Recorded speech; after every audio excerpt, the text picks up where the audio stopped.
नमस्कार दोस्तों, मैं सीमा डेमन मेरे इस YouTube चैनल में आपका बहुत बहुत स्वागत करती हूं। आज हम बात करेंगे लक्ष्मी नारायण राजयोग के बारे में।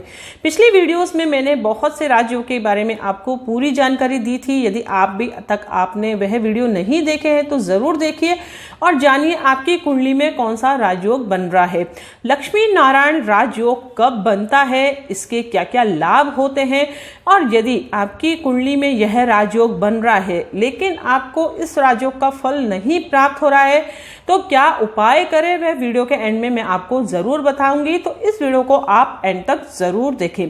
दो अलग अलग लग्न कुंडली के हिसाब से मैं आपको पूरे एग्जाम्पल से देकर समझाने का प्रयास करूंगी कि यह राजयोग कब फलीभूत होता है और इसके क्या क्या लाभ होते हैं। सबसे पहले हम बात करते हैं लक्ष्मी नारायण राजयोग कब बनता है। जब शुक्र ग्रह और बुध ग्रह युति करके आपस में कहीं पर भी स्थित हो लग्न कुंडली में तो यह राजयोग बनता है। वैसे तो केंद्र और त्रिकोण में यदि यह राजयोग बनता है तो बहुत अच्छा है, लेकिन यदि 6, 8, 12 में यह राजयोग बनता है तो उसमें एक राजयोग और ऐड हो जाता है। क्या ऐड होता है वह भी मैं आपको बताऊंगी दोस्तों। शुक्र और बुध ग्रह ऐसे ग्रह हैं जो आसपास ही भ्रमण करते हैं, इसलिए इनका दृष्टि संबंध नहीं होता है। आप देखेंगे कभी भी लग्न कुंडली में शुक्र यदि यहाँ पर स्थित है तो सब यहाँ पर स्थित हो जाएगा। मतलब ये दोनों ग्रह जैसे सूर्य और बुध आसपास ही रहते हैं, ऐसे ही शुक्र और बुध ग्रह भी आसपास ही आपको नजर आएंगे दोस्तों। कहीं पर भी शुक्र और बुध की यदि युति है तो यह राजयोग आपकी कुंडली में बन गया। अब हर राजयोग का टर्म और कंडीशन होती है। यदि वह टर्म और कंडीशन फुलफिल होती है तभी हमारे जीवन में उस राजयोग का फल हमें 100% प्राप्त होता है। तो सबसे पहले कंडीशन क्या है, वह योग कारक ग्रह होना चाहिए। अब योग कारक और मारक कैसे निकालते हैं आप मेरा पिछला वीडियोस देखकर जान सकते हैं। कुंडली अनुसार सभी 12 लग्न कुंडलियों में मैंने वीडियो बना रखे हैं। अब कोई भी ग्रह अस्त नहीं होना चाहिए, यानी कि शुक्र और बुध की युति है और वहां पर यदि सूर्य स्थित हो गया है और उसने किसी भी ग्रह को अस्त कर दिया या दोनों ही ग्रह अस्त हो गए तो यह राजयोग का फल आपको नहीं प्राप्त होगा। इसी प्रकार से दोनों ग्रह बली होने चाहिए। अब शुक्र और बुध ग्रह यदि योग कारक है और बली है, उस अवस्था में हमें थर्ड कंडीशन देखना है, लग्न का स्वामी भी हमें देखना है कि लग्न का स्वामी भी बली होना चाहिए। क्योंकि यह जरूरी नहीं है कि शुक्र ही लग्न का स्वामी हो और बुध ही लग्न का स्वामी हो, जैसे कि इन लग्न कुंडलियों में आप देख सकते हैं लग्न का स्वामी अलग अलग है। तो लग्न का स्ट्रांग होना जरूरी है, क्योंकि जीवन में कोई भी राजयोग हो तभी उसका लाभ हमें प्राप्त होता है जब लग्न का स्वामी स्ट्रांग हो। लग्न कौन होता है? हम स्वयं हम जब स्ट्रांग होंगे। यदि लग्न का स्वामी ही 6, 8, 12 में स्थित हो गया तो कोई राजयोग, कितना ही राजयोग बन जाए, लग्न ही पीड़ित हो गया तो लग्न दोष बन गया कुंडली में, तो उस राजयोग का होना ना होना के बराबर है। अब शुक्र और बुध यदि अपनी मित्र राशि में स्थित है, उसकी मित्र राशि कौन है? शनि ग्रह।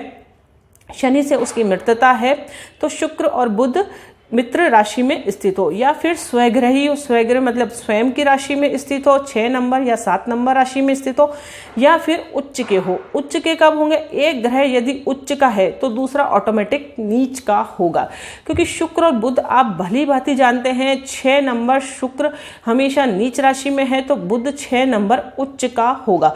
यदि दोनों की युति हो रही है तो फिर नीच भंग राजयोग जैसी स्थिति उत्पन्न होगी। तो आपको एग्जाम्पल से मैं देकर समझाऊंगी तो आपको बहुत अच्छे से क्लियर हो जाएगा। सबसे पहले ये टर्म और कंडीशन हमने देख ली कब ये राजयोग बनता है। अब मैं आपको एग्जांपल से देने का प्रयास कर रही हूं। अब देखते हैं ये कुंभ लग्न की कुंडली है। कुंभ लग्न की कुंडली है तो यहाँ 11 नंबर लिखा है, आप भली भांति जानते ही हैं 11 नंबर की कुंभ लग्न की कुंडली है। यह पूरी कुंडली इस तरह से बनाई जाती है। अब सपोज करिए शुक्र और बुध की युति यदि फर्स्ट हाउस में ही हो गई तो क्या यह राजयोग का फल हमें प्राप्त होगा? जी हाँ। क्यों होगा? क्योंकि शुक्र यहाँ पर आप देखते हैं 9th हाउस के मालिक है और 4th हाउस के मालिक है, तो योग कारक ग्रहों की श्रेणी में आ गए, यानी कि शुक्र योग कारक हो गया। हमारी जो सेकंड कंडीशन थी वह फुलफिल हो गई और बुध भी योग कारक हो गया। इसमें आप देख सकते हैं 3rd नंबर त्रिकोण हाउस 5th हाउस मिला है और 8th हाउस मिला है, तो बुध भी योग योग कारक हो गया, यानी कि दोनों ही ग्रह योग कारक है और लग्न में स्थित है, दोनों की युति हो रही, तो लक्ष्मी नारायण राजयोग का 100% लाभ आपको प्राप्त होगा। कब प्राप्त होगा? जब शुक्र की दशा चलेगी, बुध की अंतर्दशा चले या शुक्र की महादशा चले उसके अंदर, या फिर बुध की महादशा चले उसके अंदर शुक्र की अंतर्दशा चले, यानी कि दोनों ग्रहों की दशा मेल खाती है और गोचर भी वहां पर भ्रमण करेगा, तो उस अवस्था में आपको इस राजयोग का फल 100% प्राप्त होगा। और जिस भी घर में यह स्थित होगा राजयोग, उस घर से रिलेटेड आपको बहुत अधिक अच्छे फल प्राप्त होंगे। फर्स्ट हाउस है तो आप खुद स्वयं बहुत अधिक भाग्यशाली बनेंगे, इस राजयोग के कारण आपको सब कुछ जीवन में प्राप्त होगा। अब यहाँ पर यदि शुक्र और बुध की युति होती है, दोनों ही ग्रह योग कारक है, अब आप देख सकते हैं कंडीशन बन रही है, शुक्र यहाँ पर उच्च का हो गया है तो बुध यहाँ नीच का हो गया है। तो नीच भंग राजयोग कब बनता है, आप मेरा पिछला वीडियो देखकर जान सकते हैं, उसमें मैंने बता रखा है। यदि कोई ग्रह उच्च नीच का होता है, वहीं पर कोई ग्रह उच्च का आता है या स्वयं राशि होता है, तो नीच भंग कर देता है दूसरे ग्रह का। तो ये नीच भंग राजयोग भी बन गया और लक्ष्मी नारायण राजयोग भी बन गया। तो दोनों ही स्थिति धन भाव में बनी है। तो यदि कोई से भी जातक को यदि सेकंड हाउस में इस तरीके की स्थिति बन रही है, तो उस जातक को जीवन में बहुत अधिक धन की प्राप्ति होगी अपने जीवन काल में। अब शुक्र और बुध की युति यदि थर्ड हाउस में हो गई है, तो क्या है, इस राजयोग का फल प्राप्त होगा। हाँ, फल प्राप्त होगा, भले ही वह शत्रु राशि में है, थोड़ी सी उसके जीवन में भाग दौड़ अवश्य बढ़ जाएगी, थोड़ा सा संघर्ष उसके जीवन में बढ़ जाएगा, लेकिन इस राजयोग का फल उसे अवश्य प्राप्त होगा क्योंकि यह राजयोग उसकी कुंडली में बन रहा है। अब यहाँ पर यदि शुक्र और बुध की युति होती है, तो शुक्र अपनी स्वयं की राशि में स्थित हो गया, तो मालव्य नामक राजयोग एक राजयोग और बन गया है, और बुध भी योग कारक है, तो बहुत अधिक सुख सुविधाओं का मालिक वह जातक बनेगा। यानी कि दो राजयोग, एक ही राजयोग के अंदर दो राजयोग बन गए, तो बहुत सी टर्म और कंडीशन देखनी रहती है, तभी राजयोग का हम प्रिडिक्शन करते हैं। अब सपोज करिए शुक्र निर्बल हो गया या बुध निर्मल हो गया, तो उस अवस्था में हम उपायों के माध्यम से, जो वीडियो के एंड में मैं आपको बताऊंगी, तो आप बहुत ध्यान से सुनिए कैसे हमें ग्रहों को हम प्रबल कर सकते हैं। इसी प्रकार से शुक्र और बुध की यदि फिफ्थ हाउस में युति हो गई, तो भी यह राजयोग 100% बनेगा, और बुध अपनी ही स्वयं की राशि में स्थित है, तो बहुत अधिक जातक बुद्धिमान वह बनेगा। इसी प्रकार से शुक्र और बुध की युति यदि सिक्स्थ हाउस में हो गई है, तो बुध विपरीत राजयोग तो बना रहा है। अब विपरीत राजयोग कैसे बनता है, आप पिछला वीडियो जरूर देखिए। आप यदि एस्ट्रोलॉजी का ज्ञान प्राप्त करना चाहते हैं, एस्ट्रोलॉजी सीखना चाहते हैं, तो मेरे इस चैनल को आप फॉलो करिए। मैं बहुत ही सिंपल वे में आपको एस्ट्रोलॉजी के छोटे छोटे नियम जो होते हैं वे बताती हूँ वीडियो के माध्यम से, और हर एक जो राजयोग बनता है कुंडली में और अन्य ग्रह की युति से क्या क्या लाभ प्राप्त होता है वह भी सब कुछ बताती हूँ, तो आप इस चैनल को फॉलो जरूर करिए। अब बुध विपरीत राजयोग तो बना रहा है, लेकिन शुक्र यहाँ नेगेटिव हो गया है, क्योंकि सिक्स्थ हाउस में कोई भी ग्रह स्थित होता है तो वह नेगेटिव रिजल्ट हमें देता है, वह मारक की श्रेणी में आ जाता है, तो इस राजयोग का फल हमें नहीं प्राप्त होगा। यानी कि जो कहने का मतलब है, लक्ष्मी नारायण राजयोग यदि सिक्स्थ हाउस में ऐसा बन रहा है तो नहीं मिलेगा। बुध की दशा में विपरीत परिस्थितियों में जातक को अच्छा फल मिलेगा, विपरीत राजयोग का फल उसे प्राप्त होगा, लक्ष्मी नारायण का फल नहीं प्राप्त होगा। इसी प्रकार से शुक्र और बुध की युति यदि यहाँ पर स्थित है सेवेंथ हाउस में, भले ही वह मित्र राशि में नहीं है, फिर भी जातक को अच्छे रिजल्ट प्राप्त होंगे। लग्न का स्वामी पर दृष्टि है, दोनों ही योग कारक की ग्रहों की दोनों की दृष्टि यहाँ लग्न भाव पे पड़ रही है, तो स्वास्थ्य की दृष्टि से उसे अच्छे लाभ प्राप्त होंगे, मैरिज लाइफ से उसे अच्छे प्राप्त होंगे, और जो व्यापार यदि वह करता है, पार्टनरशिप का व्यवसाय करता है, तो उसको अच्छे रिजल्ट मिलेंगे। डेली वेजेस की इनकम उसकी वृद्धि होगी जब इस ग्रहों की दशा चलेगी, अर्थात यह राजयोग का फल उसे प्राप्त होगा यदि सेवेंथ हाउस में भी यह राजयोग बन रहा है। तो अब एट्थ हाउस में यदि शुक्र और बुध की युति हो गई है, तो क्या इस राजयोग का फल हमें प्राप्त होगा। अब आप देख सकते हैं यहाँ कौन सा राजयोग बन रहा है, बुध यहाँ उच्च का हो गया है लेकिन शुक्र यहाँ नीच का हो गया है, तो नीच भंग राजयोग बन रहा है। लेकिन नीच भंग राजयोग का फल भी इसे नहीं प्राप्त होगा क्योंकि ये 8th हाउस में बन रहा है। कोई भी राजयोग यदि केंद्र में बनता है या फिर त्रिकोण में बनता है तो उसका 100% लाभ प्राप्त होता है। यदि वे थोड़े बहुत भी नेगेटिव घर में बनता है तो उसके फलों में कमी आती है। 2nd हाउस भी अच्छा माना जाता है, 11th भी अच्छा माना जाता है। लेकिन 6, 8, 12 में यदि कोई राजयोग बन रहा है विपरीत राजयोग को छोड़कर, तो वह राजयोग का फल हमें कम प्राप्त होता है। विपरीत राजयोग का फल उसे प्राप्त होगा लेकिन नीच भंग का राजयोग का फल उसे कम प्राप्त होगा। इसी प्रकार से शुक्र और बुध की युति यदि 9वें भाव में बन रही है तो शुक्र स्वयं राशि स्थित हो गया तो 100% लक्ष्मी नारायण राजयोग का फल उस जातक को प्राप्त होगा। इसी प्रकार से शुक्र और बुध की युति 10th हाउस में बन रही है तो जातक को कर्म क्षेत्र से बहुत अधिक उपलब्धियां प्राप्त होगी, उसे उच्च पद प्राप्त होगा, मान सम्मान सब कुछ प्राप्त होगा। और शुक्र जो है 4th हाउस का मालिक भी है तो सुख सुविधाओं में वृद्धि भी करेगा क्योंकि सीधी दृष्टि उसके 4th हाउस पर भी बढ़ रही है, 7th दृष्टि। तो यहाँ पर भी राजयोग का फल प्राप्त होगा भले ही वह शत्रु की राशि में स्थित हो।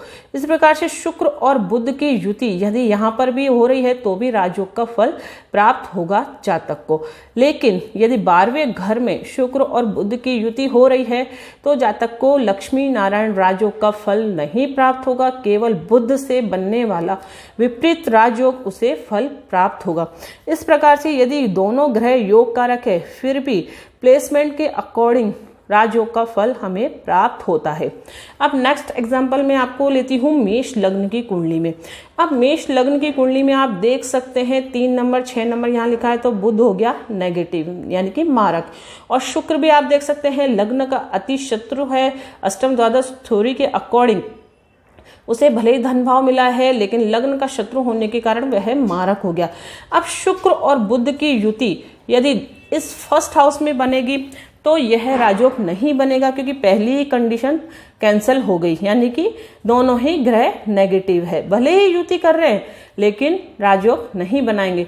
इसलिए अलग अलग लग्न कुंडलियों पर अलग अलग यह राजयोग फलीभूत होगा। ऐसा नहीं है कि शुक्र और बुध की युति आपने देख ली केंद्र त्रिकोण में तो राजयोग बन गया, नहीं, सब कुछ देखिए कि वह योग कारक है कि नहीं, सूर्य से अस्त तो नहीं है, कोई ग्रह नीच का तो नहीं हो गया, निर्बल तो नहीं है, शत्रु राशि में तो स्थित नहीं है। अच्छी कंडीशन यदि फुलफिल होगी तो राजयोग का 100% लाभ प्राप्त होगा। यदि थोड़ी सी भी कंडीशन में कैंसल होगा तो राजयोग के फलों में कमी आएगी। अब शुक्र और बुध की युति यदि यहाँ पर है, शुक्र भले ही स्वयं राशि स्थित हो गया लेकिन फिर भी इस राजयोग जो लक्ष्मी नारायण राजयोग का बात हम कर रहे हैं वह उसे नहीं प्राप्त होगा। शुक्र की दशा में उसे धन तो प्राप्त होगा लेकिन लक्ष्मी नारायण राजयोग जैसी स्थितियां उसके जीवन में नहीं उत्पन्न होगी। शुक्र और बुध की युति यदि 3rd हाउस में होगी, बुध भले ही स्वयं राशि है लेकिन फिर भी इस राजयोग का फल उसे नहीं प्राप्त होगा। इसी प्रकार से शुक्र और बुध की युति यदि 4th हाउस में स्थित है तो भी यह राजयोग उसके जीवन में नहीं बनेगा। भले ही शुक्र कारक है 4th हाउस का, क्योंकि शुक्र हमारे लग्जरी लाइफ का कारक ग्रह है, 4th हाउस उसका कारक घर है, तो वह सुख सुविधा तो जातक को देगा लेकिन लक्ष्मी नारायण राजयोग का फल उसे नहीं प्राप्त होगा।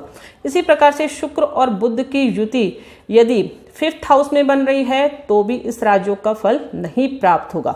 शुक्र और बुध की युति यदि इस हाउस में बन रही है तो नीच भंग राजयोग बन गया और विपरीत राजयोग बन गया।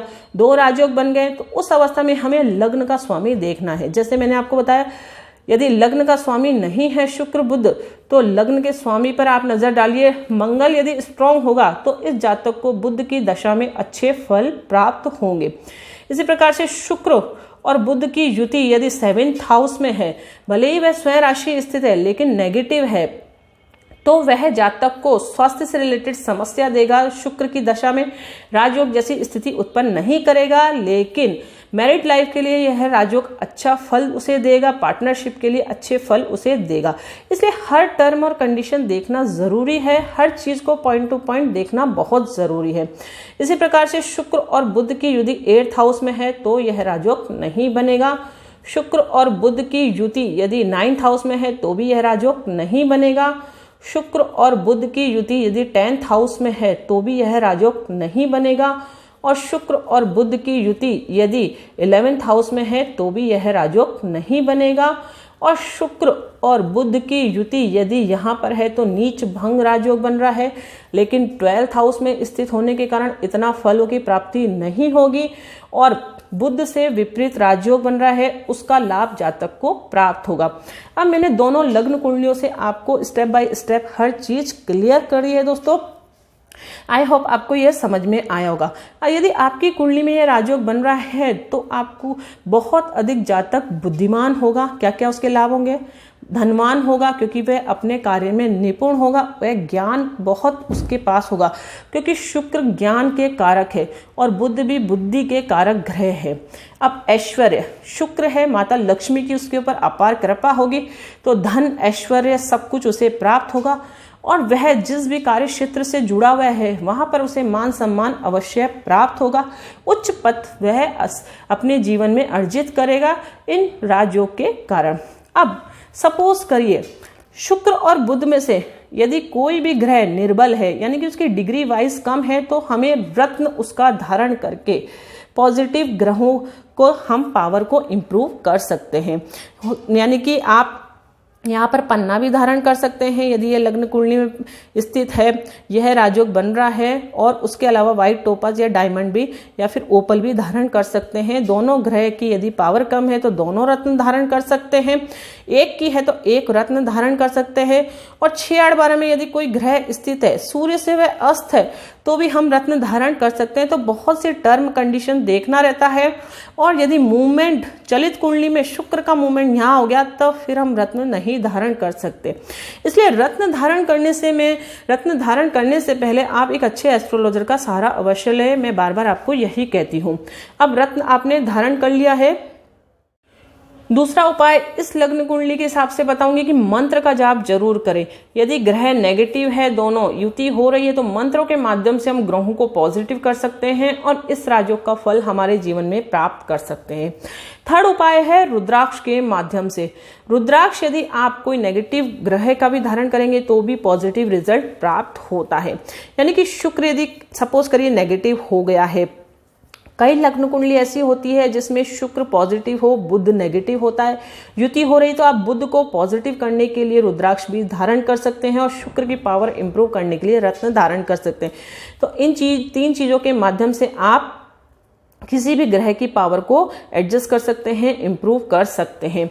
और इसके अलावा आप दान बिल्कुल भी नहीं करें। यदि बुध नेगेटिव है तो बुध का दान करके भी आप नेगेटिव ग्रहों को शांत कर सकते हैं, दूसरे ग्रह की पावर को इंप्रूव कर सकते हैं। तो मैं आपको यही राय दूंगी कि एक अच्छे एस्ट्रोलॉजर का सहारा अवश्य ले, लेकिन उपाय यही होते हैं। रत्न के माध्यम से, मंत्र के माध्यम से, रुद्राक्ष के माध्यम से और दान के माध्यम से हम किसी भी ग्रह की पावर को इंप्रूव कर सकते हैं और हमारे जीवन में हम अच्छे रिजल्ट प्राप्त कर सकते हैं। यदि आपकी कुंडली में भी कोई भी राजयोग बन रहा है तो आप कमेंट्स के द्वारा मुझे जरूर बताएं। आपके जीवन में यदि लाभ नहीं प्राप्त हो रहा है और कोई भी समस्या हो तो वह भी कमेंट्स के द्वारा जरूर बताएं, उसको सॉल्व करने का मैं पूरा प्रयास करूंगी। वीडियो कैसा लगा जरूर बताएं। इस वीडियो को ज्यादा से ज्यादा लाइक करें, दूसरों के साथ इसे शेयर करें और मेरे इस चैनल को सब्सक्राइब करके जरूर रखें ताकि एस्ट्रोलॉजी से रिलेटेड आपको महत्वपूर्ण जानकारियां इस चैनल के माध्यम से प्राप्त हो सके। तो मिलते हैं नेक्स्ट वीडियो में कोई इंटरेस्टिंग टॉपिक के साथ। तब तक के लिए thank you and bye bye.